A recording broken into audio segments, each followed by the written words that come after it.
জোলাইবাড়ি রামরাইবাড়ি উচ্চ বিদ্যালয়ে দুই শিক্ষকের বদলির আদেশ প্রত্যাহার করার জন্য মঙ্গলবার পথ অবরোধে সামিল হয়েছিল ছাত্রছাত্রী। পরবর্তী সময়ে একই দাবিতে আজ পুনরায় বিদ্যালয়ে তালা দিয়ে আন্দোলনে সামিল হয় ছাত্রছাত্রীরা। ছাত্রছাত্রীদের আন্দোলন প্রত্যাহার করার জন্য পুলিশ ধুমকি দেয়।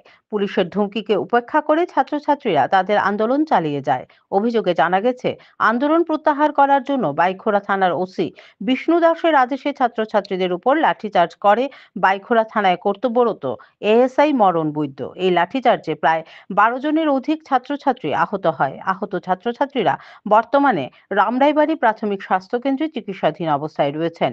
মরণ বৈদ্য এইভাবে ছাত্রছাত্রীদের উপর আক্রমণ করাতে সকল ছাত্রছাত্রীরা ধিক্কার জানায়।